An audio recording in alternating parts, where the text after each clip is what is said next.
it's the right thing to do for me to live by your values, but it's not always the easiest path. You can, in the short term. In the long term, it probably is. In the short term, if you just kind of bury these things and sort of repress them, that's obviously worse for you in the long term, isn't it? There are times in our lives that change the way we see the world. Navigating these challenges can take insight, trusted confidants, or even a coach. Let's explore those moments. In this companion podcast to RX for Success, we will discover ways to learn and write our own success stories together. I'm Dr. Dale Waxman, a physician coach with MD Coaches, and this is Life-Changing Moments. Today we're talking with Dr. Adam Harrison. And Dr. Adam Harrison was our guest for RX for Success episode 114. And as with many guests on this podcast, Life-Changing Moments, I heard something in that one that piqued my interest and wanted to invite him back. Before we get into what that something was, a bit of background about Dr. Harrison. Dr. Adam Harrison is a family physician, lawyer, leadership coach in the United Kingdom who, as a result of his personal experience with incivility in the workplace, bullying, he specializes in mindset coaching and consults with organizations about developing kind leadership cultures. So, Adam, welcome to Life-Changing Moments. Thank you so much for having me, Dale. It's a real honor. It's lovely to meet you. Great to have you back with us from across the pond. You're now our first and second international guest, so thank you very much for joining us again. Excellent. So, as I mentioned a moment ago, in listening to the segment of the podcast where you were discussing your personal prescription for success, I don't know if you remember, but your third point was do things that are aligned with your values. Now, there's a lot in this section, and I just wanted to take some time to break it down with you. Would that be all right? Of course. Yeah, please do. So, before we get into it, let's just kind of replay that so we can kind of refresh our memories what that's about. So let's take a listen to it just to kind of refresh our memories. My third one is live, love, and lead by your values and do work in alignment with your values. So I alluded to this earlier. One of my core values is justice. The others are honesty, gratitude, love, and humor. And I feel that since I became aware of what my values are a few years ago, that it's transformed the way I live my life. I live my life with a certain intention now. And now, most of my work now is self-employed work. I will only do assignments that are in alignment with my core values. And that feels very liberating and very empowering. And I think if you are in a workplace where you feel like you just feel things are not right, there's some kind of like disharmony or disequilibrium between you and your employer, it's probably that there's a malalignment or a misalignment in your values. And it's probably the kind of place that you're not going to get along with for the rest of your career. So worth thinking about your values. Great. Does that bring back any memories? Yeah, very, very warm, fuzzy memories of speaking with Randy. Great. Well, first of all, just, as you have heard that, any reflections on that? It's just, very, very pertinent all the time. There are moments every day where I have an interaction with someone or something happens and it causes me to pause and reflect on what my values are. And so recently, there've been a kind of few people reach out to me where it, hasn't always been the most pleasurable of interactions. And, my honesty value then comes to the fore. And I just say, I have to be completely honest with you and say that, this is upsetting me or something like that, and it's not always easy. It's kind of given me more pause to reflect on. It's the right thing to do for me to live by your values, but it's not always the easiest path. You can, in the short term. In the long term, it probably is. In the short term, if you just kind of bury these things and sort of repress them, that's obviously worse for you in the long term, isn't it? But it can be uncomfortable living by your values, but I think it's it's still really vital to do. So it's interesting. It's very alive for you. It's very present for you on a daily basis. As you're saying, there are things that show up and you go, here it is. Here's my value, and let me kind of really live that. In that podcast, you mentioned that you became aware of what your values were a few years ago. I wonder if you could say something about how you became aware of them. Yes, of course. Yeah. So I do talk about values a fair bit, and I always say that we all know internally what our values are. You know, if something feels right or doesn't feel right, if we're attracted to something or something triggers us, we know that our internal moral compass has been, activated in some way, and we live our lives like that. And so people who've never kind of done any deep analysis of what their values are, they still make the choices that are right for them, I feel. But for me, I was in a medical leadership role, and this was just over 4 years ago. It was just before I turned 43. So I was 40, right, the ripe old age of 42. And I'd never been asked what my values were. I'd never asked myself what my values were. I just kind of coasted along, relying on that innate sense of what my values were. And I had some leadership coaching, and my coach, who was fantastic, asked me to do the Values in Action character survey, very famous values questionnaire. So I did that, and that's when I discovered what my core values were, which was in the recording, which is justice, honesty, gratitude, love, and humor. They were my top 5. And it really was like it was that kind of classic coaching aha moment. A light was switched on, and all of a sudden, I flooding into my mind was these things from my past that I'd done because of my values without really even realizing it. So things like justice.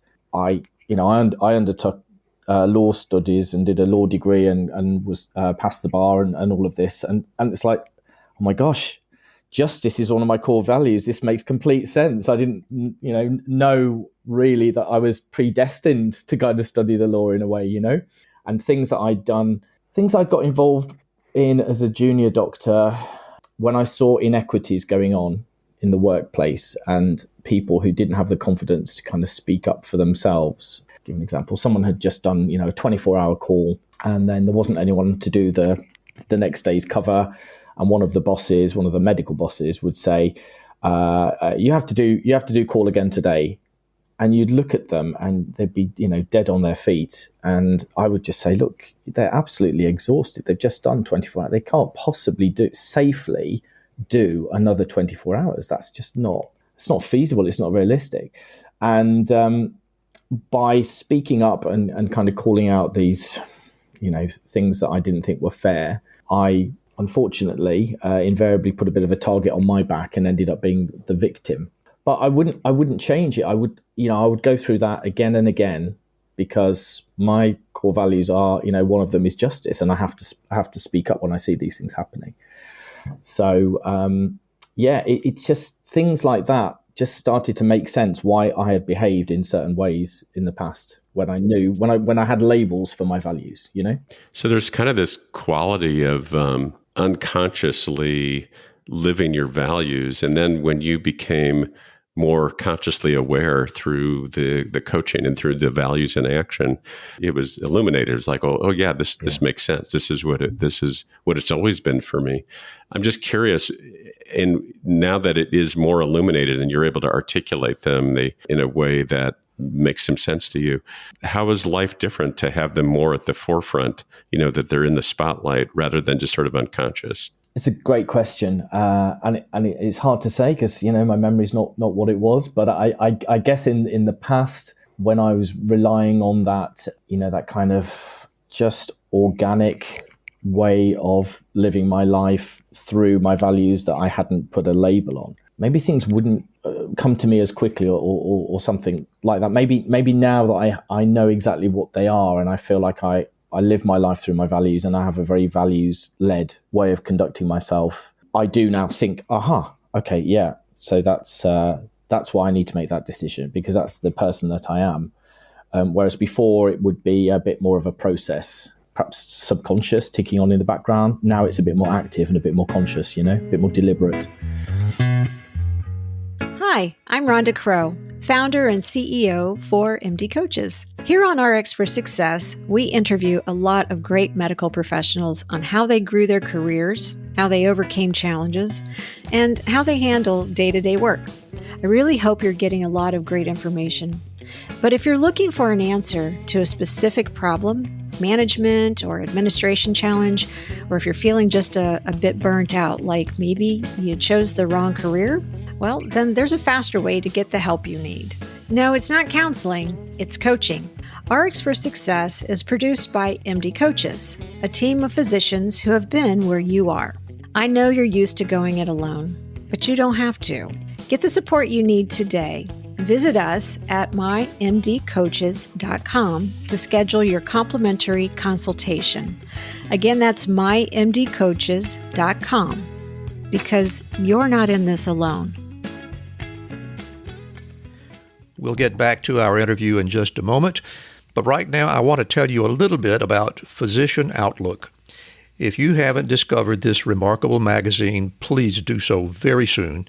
It was created by physicians, for physicians, to showcase the intersection between clinical and non-clinical interests, whether it's writing, painting, cooking, politics, and dozens of other topics.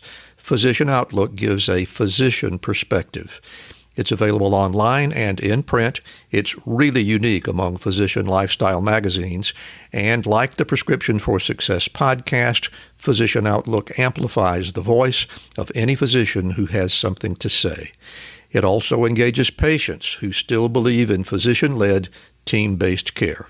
And Prescription for Success listeners can get 3 months free when you enter our promo code RX for Success and select the monthly option at checkout.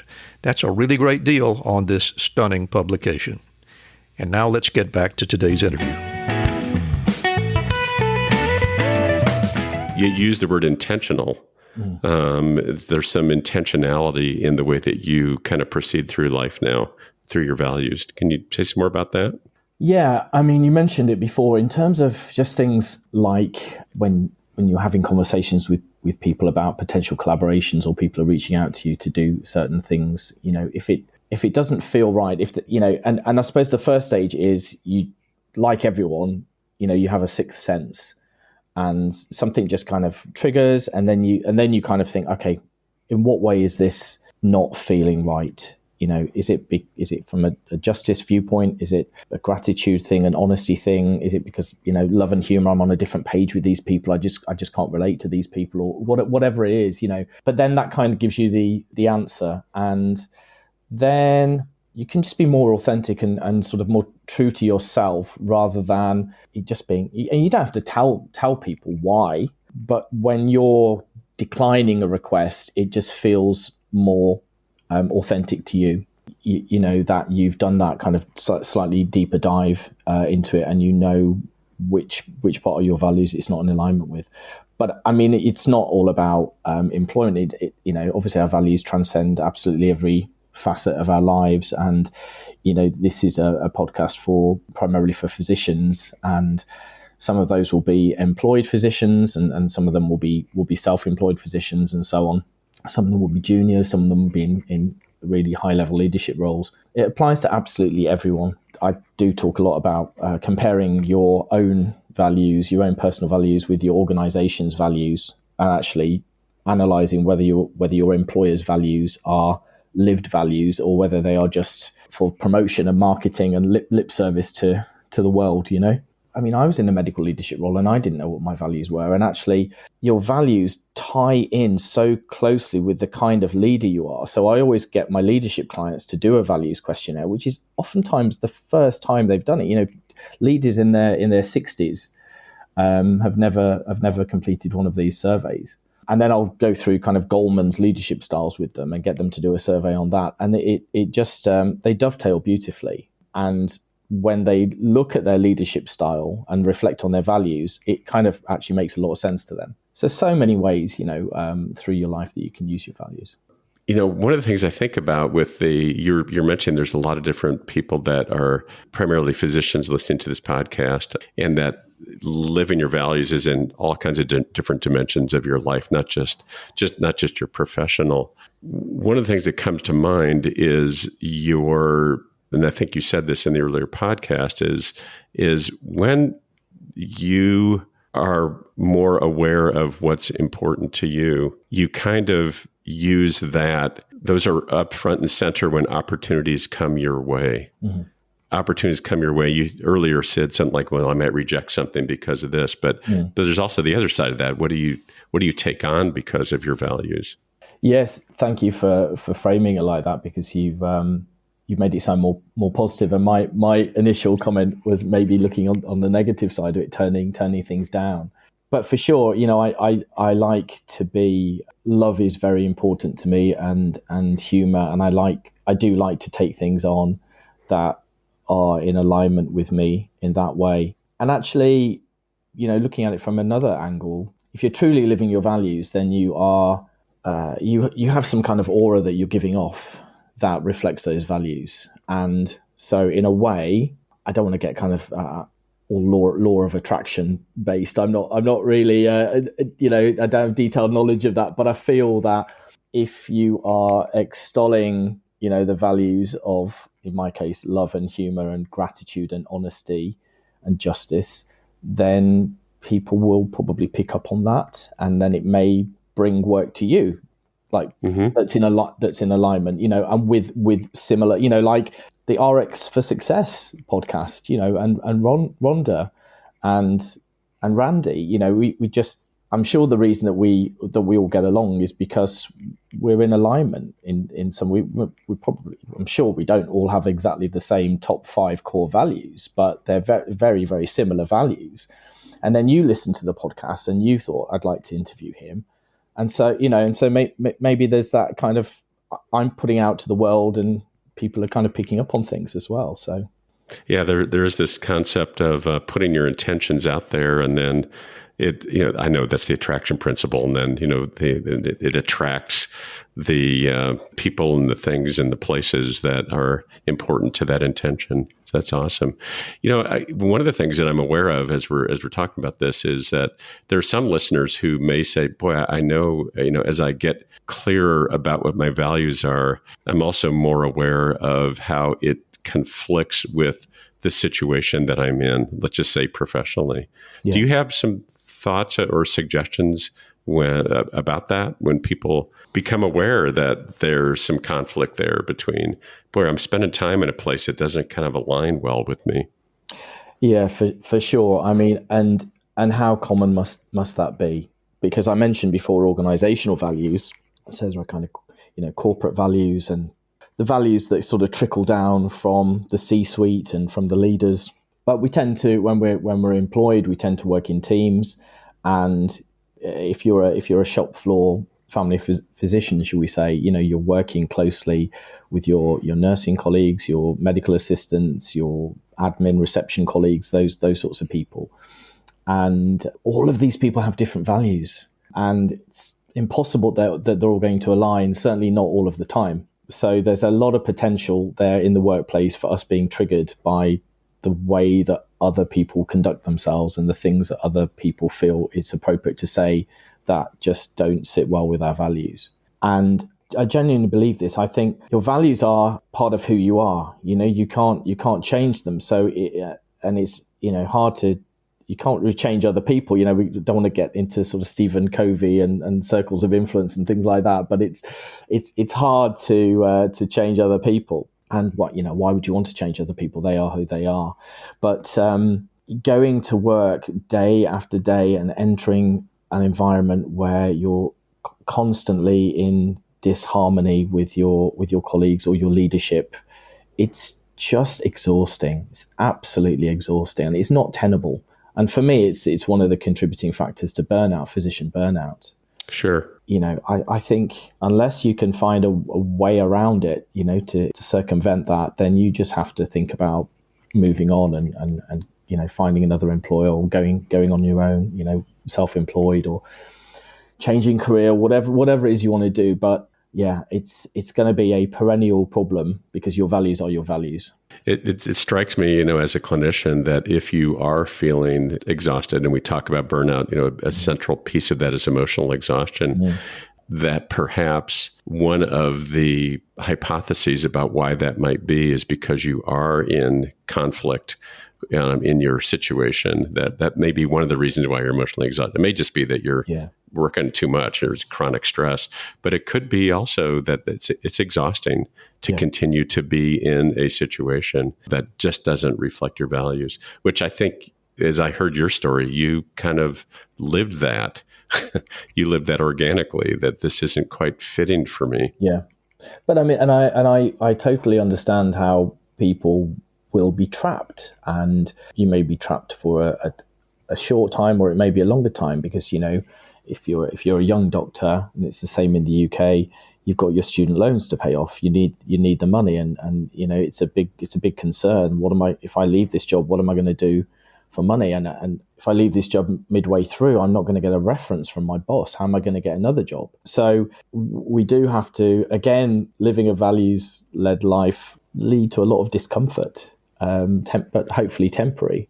And going back to what you said about conflict, if there is some conflict at work that's caused by a misalignment in values, hopefully one of the values that you have, that is one of your core values, like, kindness or fairness or something like that, can actually act as a lever to help you negotiate that conflict. So you can go back to the value that that would be helpful, and think, right, how can I best use this to navigate this difficult situation, offer some kindness to the person who I'm in conflict with, and see if we can sort things out, just to make the whole situation more palatable for us while I'm here for the next 3 months or whatever. Yeah, that's a great suggestion for people, that, if they are more aware of what their values are, I mean, either, kind of bring what's unconscious to more conscious, and then be very intentional about using those to navigate the situations they're in. That's a first step towards kind of managing through some of the conflictual situations that might be going on. As you look back on that time of your values discovery a few years ago, any other learnings that you haven't mentioned so far from that time that you want to impart to our listeners? When I was first kind of like clicked the link to do the value survey, it seemed like one of those psychometric type tests, and as doctors we like to overanalyze things and try to get behind the question. What do they really mean? What answer are they looking for here? And that kind of coupled with the perfectionist trait that physicians have, of wanting to excel and get the top score and get an A+, and we can't settle for a B-. It's like, oh, how do I get a really good score on this test? And it just totally, when you're just not doing it from the heart, it totally changes the responses that you give, and then the ultimate score that you get. So, and I have seen this time and again with clients of mine, and one of them came back to me and said, I did it 3 times until I was happy with the score that I got. And I was like, oh my, you're not under exam conditions here. There's no invigilator at the end of the hall who's kind of keeping a beady eye on you. Just answer it from the heart, Sorry to interrupt, but I remember when I did the values in action, the VIA, and I think there's 24 values. They're all just values. Yeah. And so, of course, I, and like a lot of my colleagues, went to, well, what did I score the least on? Like, well, I value fairness. Why is that one of my lowest ones? And so there's that whole piece that goes on in our heads. That's hilarious. Absolutely. Somebody took it 3 times to get the results they wanted. You're so right. Completely. You're absolutely correct. And you're right. It's kind of like, oh, well, what values do I feel like I ought to have as a physician or as a good person? And how can I answer it to kind of engineer it to get those values? Well, just, don't even think like that. And, just do it from the heart. I would suggest that every physician do this survey, and maybe we can put a link to the VIA one in the show notes. Yeah, sure. and do it just really with an open mind, and don't overthink it. Do your answers quite quickly. Do it from the heart, and exactly as you said, and don't be disappointed when something like kindness comes out at number 24. I always say to my, and I literally have had physician clients say this to me. Oh, I was really disappointed that these were my top 5 and these were my bottom 5, because I just kind of look briefly at the bottom 5 with them as well. And I'm like, look, just because it's number 24 doesn't mean you don't have that value. Right. It just means it isn't one of your primary drivers. It isn't one of your top 5. Please don't think you're not a kind person, because kindness isn't in your top 5. So yeah, there's a whole load of work that you can do around that. But do it, and just spend some time reflecting on it, and think about how your life has played out because of your values. And then I would live by your values if you can. You will find you'll find you're happier.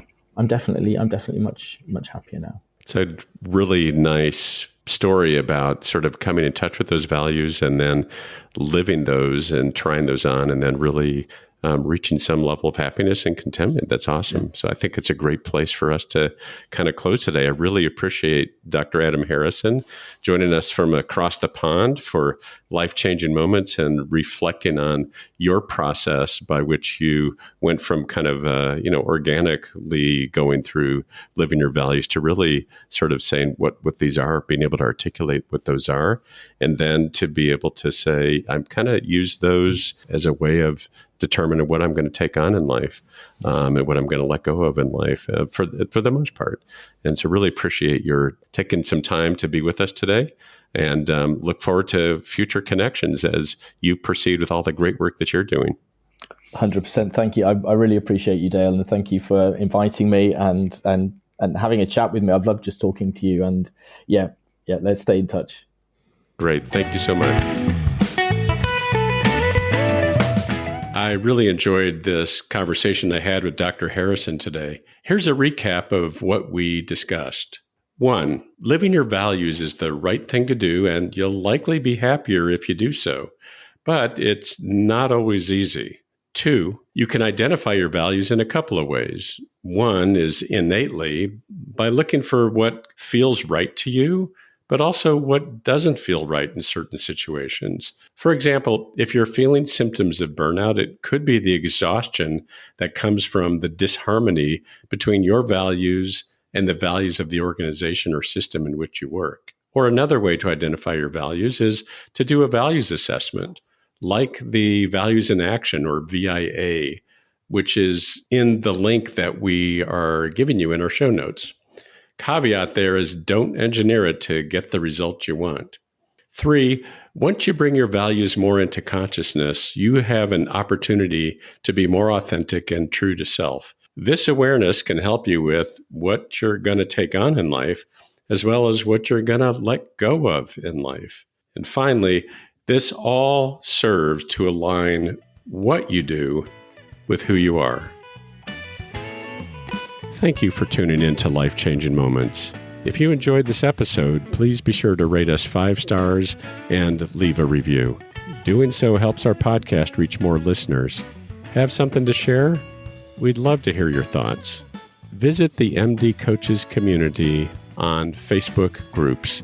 This dynamic virtual space is a place to continue discussion about life-changing moments and perhaps share some life-changing moments of your own. Join the conversation today.